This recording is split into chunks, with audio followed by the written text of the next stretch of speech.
Ilang araw na lang at magaganap na ang pinakamahalagang pangyayari sa buong kasaysayan ng lupa. Ang kapanganakan ng ipinangakong binhi na dudurog sa ulo ng ahas. Walang iba kundi ang pagsilang ng ipinangakong tagapagligtas, ang ating Panginoong Hesus. Kinailangang maghanda ni Jose at Maria, pero hindi sa panganganak, kundi upang maglakbay pabalik sa lupang sinilangan ni Jose, ang Bethlehem.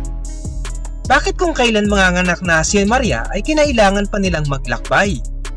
Hindi ba dapat ay nasa bahay na sila dahil sa maselang kalagayan ni Maria?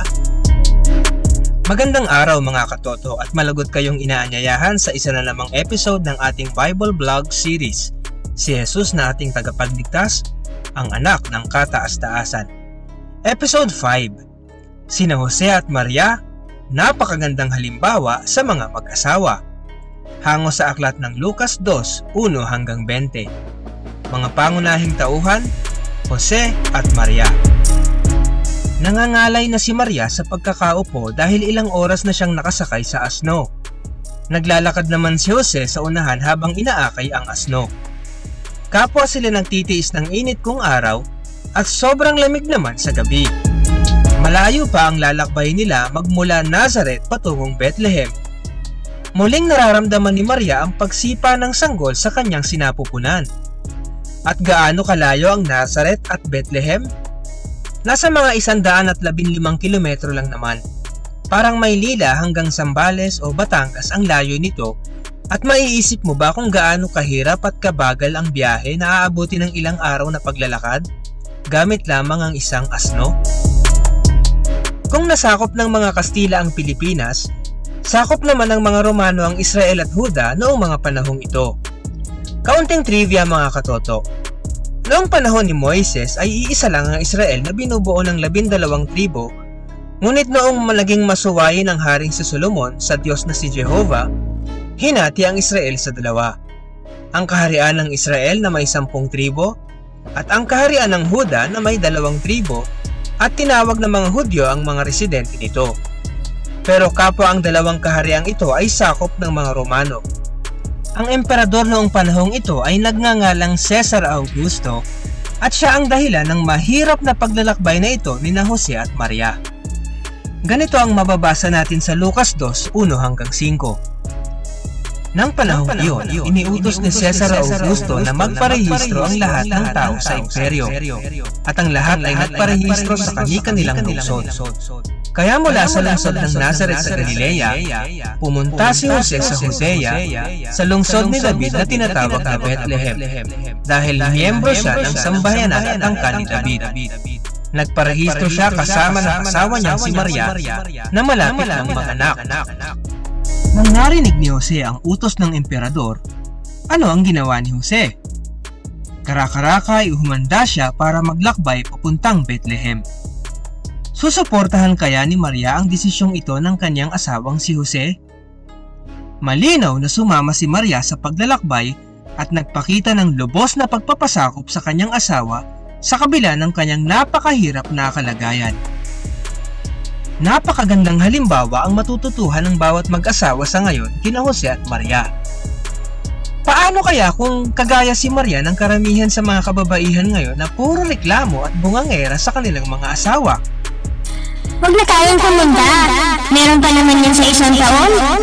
Hindi mo pala panaginito na pwede tayong hindi magparehistro na maiintindihan ng emperador ang kalagayan natin, kaya huwag na tayong pumunta. Kung mapilit ka, ikaw na lang magparehistro mag-isa. Palibasa, hindi ikaw ang buntis. Hindi mo nararamdaman ang nararamdaman ko.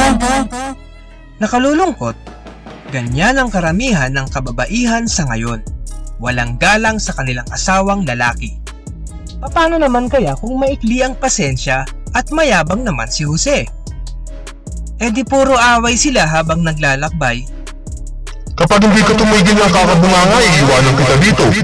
Tandaan mo hindi na dapat kita pinakasalan kung hindi ako nanaginip ng galing sa Diyos. Mga katoto, aminin natin na madalas mag-away ang mag-asawa sa walang kwentang mga bagay. Tingnan ang halimbawa ni Maria na nagpasakop ng husto sa kanyang asawang si Jose. Kung tutuusin, pwedeng nangatwiran si Maria ng, Hoy Jose, ba't kita susundin? Mas magaling ako sa'yo. Ikaw panaginip lang ang nakita mo ako mismo si Angel Gabriel ang nagpakita sa akin.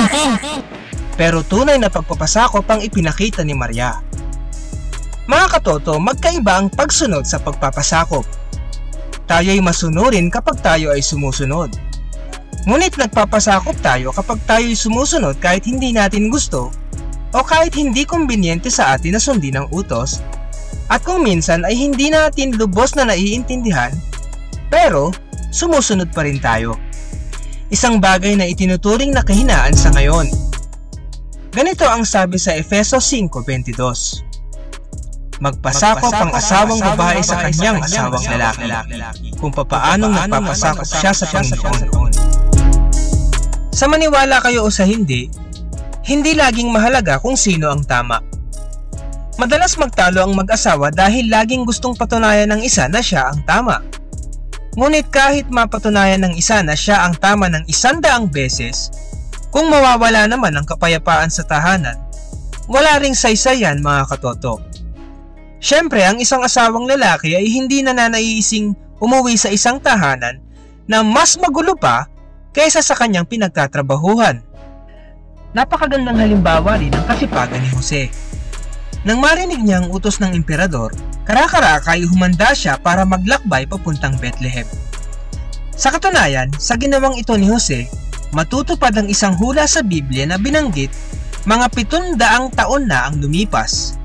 Sa Mikas 5:2. At ikaw o Bethlehem Ephrata na napakaliit para mapabilang sa mga angka ng Huda, sa iyo magmumula ang magiging tagapamahala ng Israel, na ang pinanggalingan ay mula pa noong unang panahon. Marami ang pumunta sa Bethlehem para magparehistro. Walang ibang matutuluyan sina Jose at Maria dahil marahil puno ang mga bahay tuluyan at malamang na wala silang sapat na salapi upang umupa sa mga ito. Hindi sinasabi sa Biblia kung maraming kinatok si Jose sa pag-aakalang may magpapatuloy gaya ng mga napapanood natin. Pero isang bagay ang tiyak. Napadpad sila sa isang kwadra ng mga kabayo at asno, isang marumi at napakabahong lugar na noong panahong iyon ay mga alipin lamang ang pumupunta sa napakababang lugar na iyon. Diyos ko, ano ba itong napangasawa ko? Diyan mo ako ihiga para mga yan na lang ba ang kaya mong gawin? Sinabi ko na kasi sa'yo na huwag na tayong maglakbay ang tigas ng ulo mo, tapos wala ka palang kamag-anak dito. Ganyan ba ang naging reaksyon ni Maria? Hinding-hindi. Kitang-kita kay Maria ang kanyang pagpapakumbaba at matinding paggalang sa kanyang asawang si Jose. Tingnan natin ang mangyayari sa susunod na episode.